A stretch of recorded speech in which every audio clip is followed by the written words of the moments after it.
Hello friends, welcome back to my YouTube channel Study Career Point. I hope you all are doing well. So start करते हैं। देखिए हमारे आज के question paper से। तो देखिए इसमें जो मैं क्वेश्चन पेपर आपके करा रही हूँ वो है आपके सीटेट के ऑनलाइन एग्जाम की जितनी भी शिफ्ट आपकी हुई थी, ठीक है, जिनमें से 4 लेक्चर्स मैं आपके कंप्लीट करा चुकी हूँ, ठीक है। आज का जो लेक्चर है वो है आपका लेक्चर नंबर 5। तो देखिए स्टार्ट करते हैं हमारे फर्स्ट क्वेश्चन के साथ, जिसमें हम CDP पेपर 2 के लिए कवर कर रहे हैं। तो देखिए फर्स्ट क्वेश्चन है आज का, बच्चों की विकास की प्रक्रिया किस प्रकार की होती है। देखिए the course of development of a children is. तो देखिए जो बच्चे का विकास है उसकी जो प्रक्रिया होती है वो कैसी होती है, एक समान होती है और क्रमानुसार होती है, एक समान होती है, अव्यवस्थित होती है, व्यक्तिगत होती है और क्रमानुसार होती है, फिर व्यक्तिगत और अव्यवस्थित होती है। तो देखिए जो बच्चे का विकास है वो क्या होता है, देखिए ऑर्डर में होता है, क्रम में तो होता है, सीक्वेंशियली होता है, लेकिन बच्चे की जो दर है, हर एक बच्चे के जो बढ़ने की उसके विकास की जो दर होती है वो अलग अलग होती है, ठीक है, डिपेंड करती है हर बच्चे की अलग अलग, ठीक है।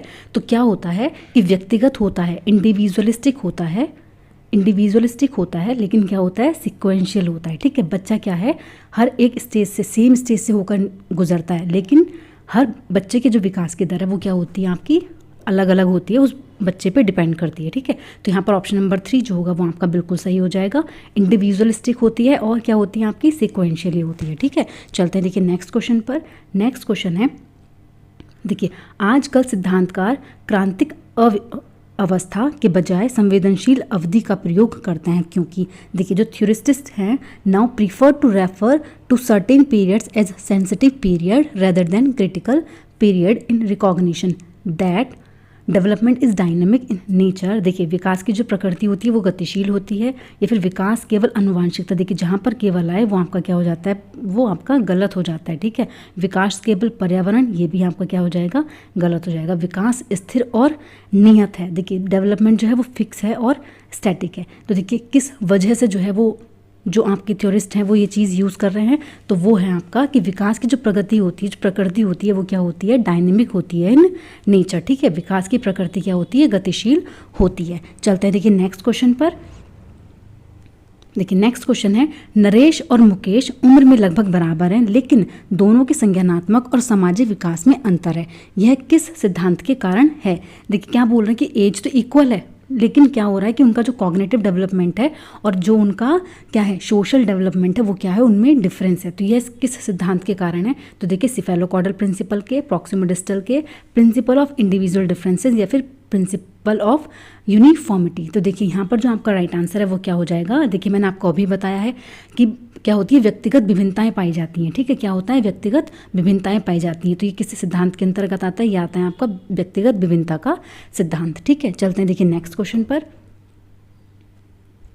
देखिए नेक्स्ट है, बच्चों के विकासात्मक प्रतिमान की उपलब्धि में देरी के लिए सीधे आनुवंशिकता को जिम्मेदार ठहराया जा सकता है। देखिए फर्स्ट ऑप्शन आपका कह रहा है, जो कथन है आपका वो ये बोल रहा है कि विकासात्मक प्रतिमान की उपलब्धि में देरी के लिए सिर्फ आनुवंशिकता को ही हम क्या जिम्मेदार ठहराएंगे, तो ये आपका क्या हो जाएगा, गलत हो जाएगा, ठीक है। पर्यावरणीय कारक विकास में कोई भूमिका नहीं निभाते हैं। देखिए जो आपके हेरिडिटी, नेचर और नर्चर दोनों के दोनों ही आपके क्या हैं, वो विकास में भूमिका निभाते हैं, लेकिन यहाँ पर बोल रहे हैं कि जो पर्यावरणीय कारक हैं वो आपके नहीं निभाते, तो ये भी आपका क्या हो जाएगा, गलत हो जाएगा, क्योंकि आनुवंशिक कारक और पर्यावरणीय कारक दोनों क्या होते हैं, अंतःक्रिया करके परस्पर, ठीक है, भूमिका निभाते हैं। तो यहाँ पर ये आपको क्या हो जाएगा, ये भी गलत हो जाएगा। तो यहाँ पर देखिए दो बोथ A एंड R आप क्या हो जाएंगे, फॉल्स हो जाएंगे, ठीक है। तो ऑप्शन नंबर 4 जो हो जाएगा वो बिल्कुल सही हो जाएगा। चलते हैं देखिए नेक्स्ट क्वेश्चन पर। देखिए नेक्स्ट है, बच्चों का समाजीकरण। देखिए socialisation of a children is, देखिए सोशलाइजेशन जो होता है बच्चे का वो क्या होता है, एक सरल और रैखिक प्रक्रिया है, व्यवस्थित और सुव्यवस्थित प्रक्रिया है, जटिल और बहुआयामी प्रक्रिया है, या फिर एक निश्चित और स्थिर प्रक्रिया है। तो देखिए यहाँ पर क्या होगा, जो आपका बच्चों का समाजीकरण है वो क्या होती है, आपकी मल्टी डायमेंशनल प्रोसेस होता है। क्या होता है आपका, मल्टी डायमेंशनल प्रोसेस होता है। तो ऑप्शन नंबर 3 जो हो जाएगा वो यहाँ पर बिल्कुल सही हो जाएगा।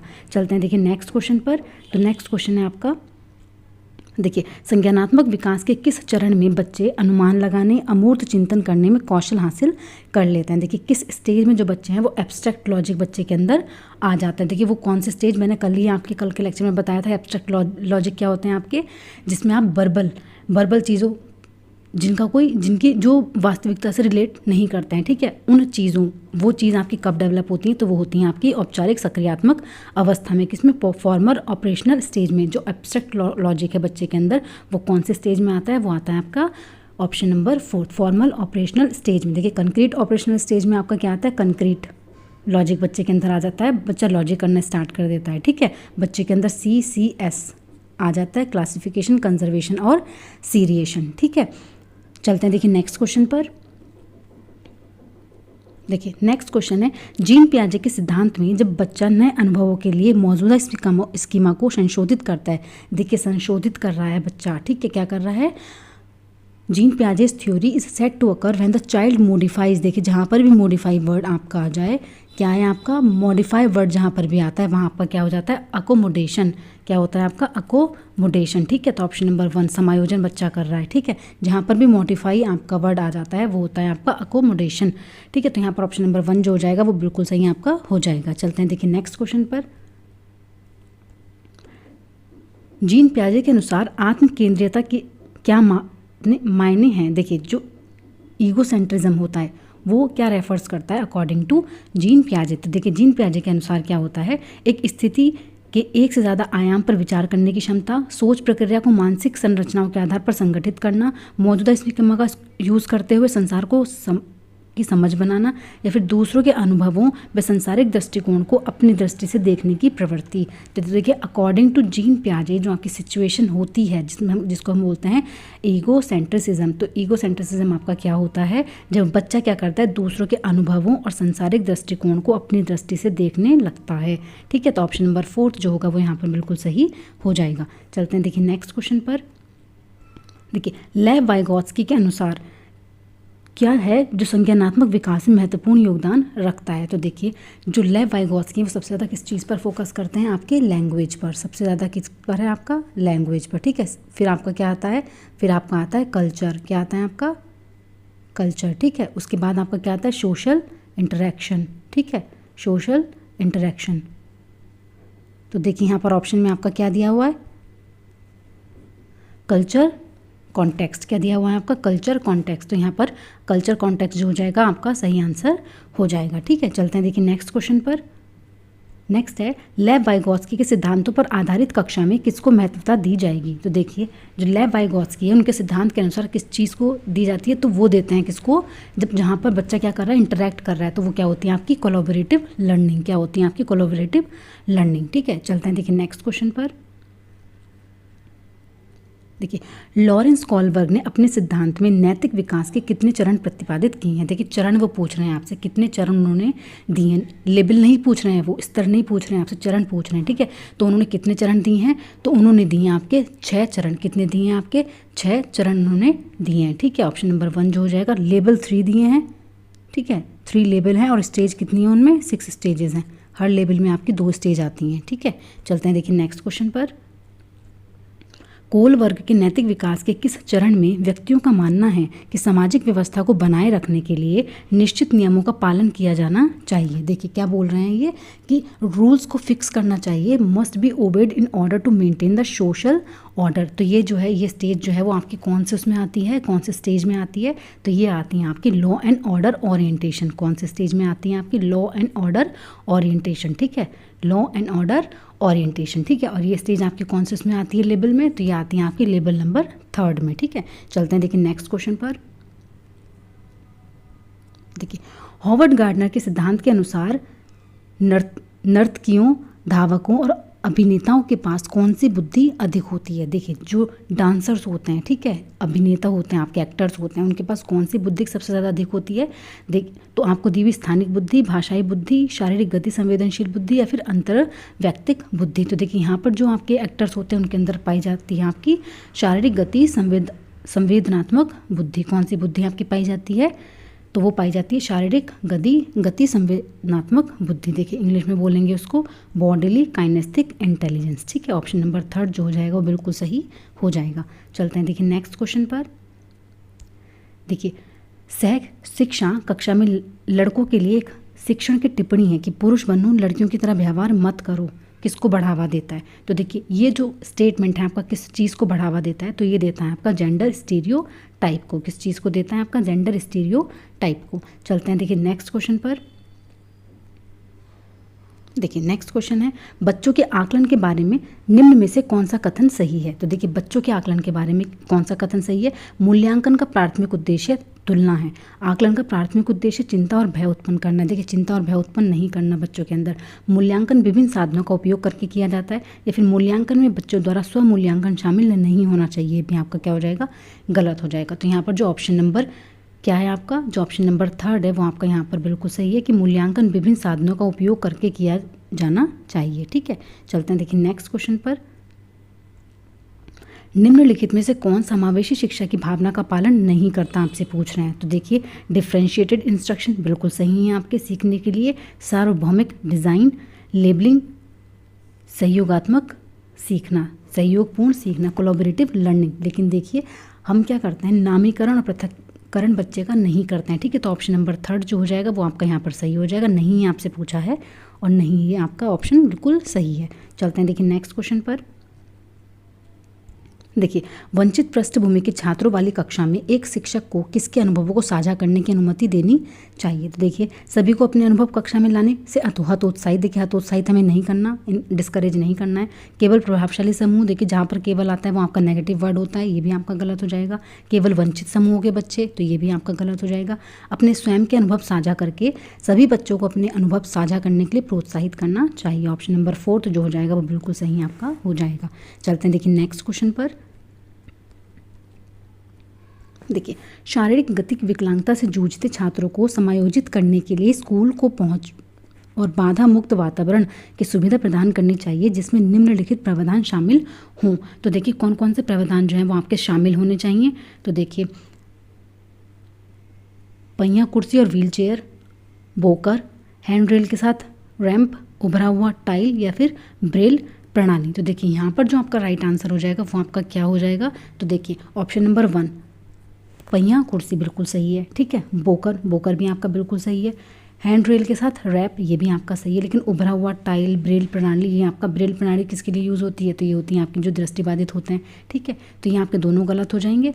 ऑप्शन नंबर 1, 2 और 3 आपके बिल्कुल यहाँ पर सही हैं। ठीक है, चलते हैं देखिए नेक्स्ट क्वेश्चन पर। देखिए नेक्स्ट है, निम्नलिखित में से कौन सी अधिगम अक्षमता से जूझने वाले छात्रों की विशिष्ट पहचान विशेषताएं हैं? तो देखिए कौन सी विशेषताएं हैं जो किससे आपके जो आइडेंटिफाइंग कैरेक्टरिस्टिक होते हैं ऑफ स्टूडेंट लर्निंग डिसएबिलिटी से रिलेटेड। ठीक है, पढ़ने में शब्दों या पंक्तियों को छोड़ देते हैं, वर्तनी में गलती करते हैं। ठीक है, 2 फीट की दूरी के परे चीज़ नहीं देख सकते, ये तो दृष्टिबाधित होती है। एक ही गतिक्रिया को बार बार करते हैं। 70 dB की आवाज़ नहीं सुन सकते, ये श्रवण बाधित होते हैं। तो देखिए यहाँ पर ऑप्शन नंबर 1 आपका लर्निंग डिसेबिलिटी से रिलेटेड पूछा है, पढ़ने में शब्दों या पंक्तियों को छोड़ देते हैं और वर्तनी में गलती करते हैं। ठीक है, चलते हैं देखिए नेक्स्ट क्वेश्चन पर।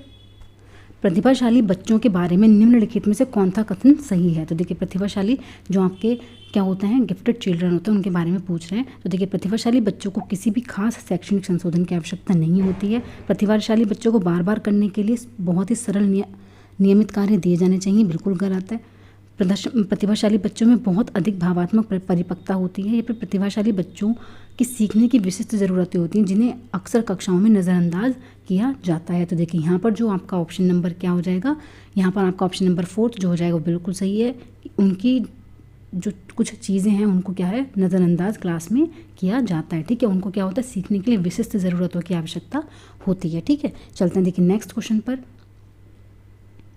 देखिए माध्यमिक कक्षाओं में छात्रों की सक्रिय भागीदारी को किसके द्वारा बढ़ावा दिया जाना चाहिए? देखिए एक्टिव जो आपकी है भागीदारी, उसको कैसे हम बढ़ावा देंगे? सकारात्मक और नकारात्मक पुनर्वलन द्वारा। निष्क्रिय श्रवण, देखिए निष्क्रिय जहाँ पर आता है वो गलत हो जाता है। प्रतियोगिता को बढ़ाकर पूछताछ और जांच की प्रक्रियाओं के माध्यम से। तो देखिए यहाँ पर जो आपका राइट आंसर है वो आपका क्या हो जाएगा, तो वो हो जाएगा आपका पूछताछ और जाँच की प्रक्रियाओं के माध्यम से। ठीक है, ऑप्शन नंबर 4 जो होगा वो बिल्कुल सही आपका हो जाएगा। चलते हैं देखिए नेक्स्ट क्वेश्चन पर। तो देखिए नेक्स्ट क्वेश्चन है आपका, देखिए समकक्षियों से चर्चा व संवाद की शिक्षा शास्त्रीय पद्धतियाँ समस्या समाधान के कौशल के विकास में बाधा डालती हैं, बिल्कुल गलत है। बाधा नहीं डालती हैं। अधिगम की प्रक्रिया का स्वरूप व्यक्तिवादी है न कि सामाजिक। देखिए जो लर्निंग होती है वो आपकी क्या होती है, सोशल और व्यक्तिवादी। देखिए दोनों जो स्वरूप है वो ऐसा नहीं है कि उसका सिर्फ व्यक्तिवादी होता है, सामाजिक नहीं होता। ठीक है, तो ये भी आपका क्या हो जाएगा, बिल्कुल गलत हो जाएगा। यहाँ पर आपके दोनों ही क्या हैं, गलत हैं। ठीक है, चलते हैं देखिए नेक्स्ट क्वेश्चन पर।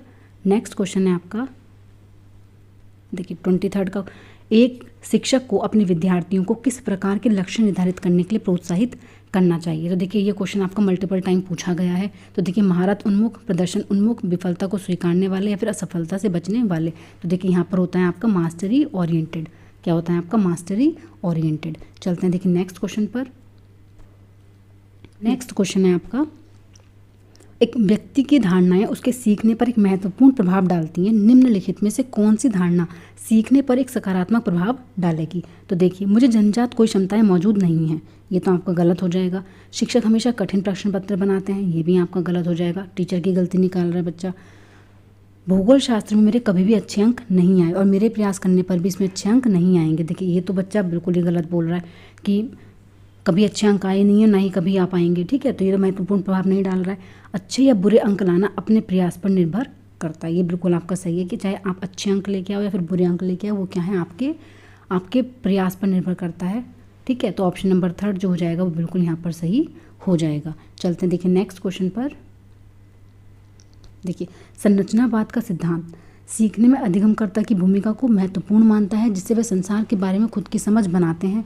जानकारी के स्मरण और प्रत्यास्मरण, देखिए रट्टाफिकेशन पर जोर नहीं देना है। ठीक है, शिक्षिका की प्रभुत्व भूमिका पर जोर देता है या फिर निष्क्रिय अनुकरण, ये भी आपका गलत हो जाएगा। देखिए यहाँ पर जो आपका संरचनावाद का जो सिद्धांत है वो क्या है कि सीखने में अधिगमकर्ता की भूमिका को महत्वपूर्ण मानता है, जिससे वे संसार में खुद की समझ बनाते हैं। ठीक है, चलते हैं देखिए नेक्स्ट क्वेश्चन पर। देखिए बच्चे निम्न में से किस आधार पर अगले ज्ञान का निर्माण करते हैं। तो देखिए किस चीज़ पर, जो उनके लिए अप्रासंगिक है, बिल्कुल गलत है। जो वह पहले से समझते हैं, जो उनके लिए अज्ञात है, जो उनके वर्तमान संज्ञानात्मक स्तर से बहुत परे है। तो देखिए यहाँ जो आपका राइट आंसर है वो क्या हो जाएगा, तो देखिए वो हो जाएगा आपका जो वह पहले से समझते हैं, what is already understood by them. वो आपका क्या हो जाएगा, वो क्या करेगा, आपका अगले ज्ञान का निर्माण करने में आधार बनेंगे। ठीक है, चलते हैं देखिए नेक्स्ट क्वेश्चन पर। देखिए संज्ञान व संवेगों के बारे में कौन सा कथन सही है। देखिए जो आपके इमोशन और कॉग्निशन है उनके बारे में आपका कौन सा सही है। तो देखिए संज्ञान व संवेग की प्रक्रिया एक दूसरे से स्वतंत्र है। संज्ञान व संवेग एक दूसरे से गुथे हुए हैं, एक दूसरे को प्रभावित करते हैं। संज्ञान संवेग पर प्रभाव डालता है, परंतु संवेगों का संज्ञान पर कोई प्रभाव नहीं पड़ता है। देखिए संवेग संज्ञान पर प्रभाव डालते हैं, परंतु संवेगों का संज्ञान पर कोई प्रभाव नहीं पड़ता। तो देखिए ये तो आपके बिल्कुल गलत है। स्वतंत्र है, ये भी गलत है। प्रभावित करते हैं एक दूसरे को। ठीक है, ऑप्शन नंबर 2 जो हो जाएगा वो बिल्कुल सही आपका हो जाएगा। चलते हैं देखिए नेक्स्ट क्वेश्चन पर। देखिए किन शैक्षणिक प्रणालियों द्वारा छात्रों में सार्थक अधिगम को प्रोत्साहित नहीं किया जा सकता। देखिए नहीं किया जा सकता, किन किन चीज़ों से नहीं किया जा सकता प्रमोट। तो देखिए चर्चा और बहस, अधिसंज्ञानात्मक कौशलों का विकास, या फिर एक्सप्लोरेशन और एक्सपेरिमेंटेशन। तो देखिए तो तीनों आपके बिल्कुल सही हैं। यहाँ पर निष्क्रिय सुनने के कौशल आपका सही हो जाएगा, नहीं इन्होंने पूछा है, नॉट ही आपका ये ट्रू है। ठीक है, चलते हैं देखिए नेक्स्ट क्वेश्चन पर। नेक्स्ट है विद्यार्थियों द्वारा निर्मित भ्रांतियों को निपटने के लिए रचनात्मक दृष्टिकोण क्या सुझाव देता है। तो देखिए अनदेखा करना चाहिए, बिल्कुल गलत है। निष्क्रिय रटने पर जोर देना चाहिए, रट्टाफिकेशन नहीं करना है। विद्यार्थियों को सजा देनी चाहिए, ये भी आपका गलत है। भ्रांतियों के प्रत्युत्तर हेतु चर्चा को मौके और मुआयना करवाने चाहिए। 4th ऑप्शन जो है वो आपका बिल्कुल सही यहाँ पर हो जाएगा। चलते हैं देखिए नेक्स्ट क्वेश्चन पर। देखिए नेक्स्ट और लास्ट क्वेश्चन है आपका आज का। स्कूलों को माता पिता को किसी भी तरह से उनके बच्चों की शिक्षा में शामिल नहीं करना चाहिए, बिल्कुल गलत है। ठीक है, समुदाय के साथ संपर्क स्थापित करने से विद्यार्थियों के अर्थपूर्ण अधिगम में बाधा उत्पन्न होती है। देखिए समुदाय के साथ संपर्क करने से, देखिए जब हम संपर्क इंटरेक्शन द्वारा हम पढ़ते हैं, कोलैबोरेटिव लर्निंग हम करते हैं। ठीक है, वहाँ पर क्या होता है, जो हमारी लर्निंग होती है वो क्या होती है, मीनिंगफुल होती है। लेकिन यहाँ पर क्या बोल रहे हैं कि बाधा उत्पन्न करती है, तो ये भी आपका गलत हो जाएगा। यहाँ पर ऑप्शन नंबर 4 जो है, ए और आर आपके दोनों गलत हैं, ये ऑप्शन आपका बिल्कुल सही हो जाएगा। तो देखिए आज का सेशन आपका यहीं पर कंप्लीट होता है। मिलते हैं आपके नेक्स्ट सेशन में। ठीक है, अगर आपको मेरी क्लास पसंद आई हो तो प्लीज़ मेरे चैनल को लाइक करें, सब्सक्राइब करें और शेयर करें। जल्दी से जल्दी अपने CTET में सिलेक्शन ले लीजिए। अच्छे से पढ़िए, अच्छे से प्रैक्टिस करिए क्वेश्चंस की। डेफिनेटली बहुत अच्छे मार्क्स आपको गेन होंगे। ओके।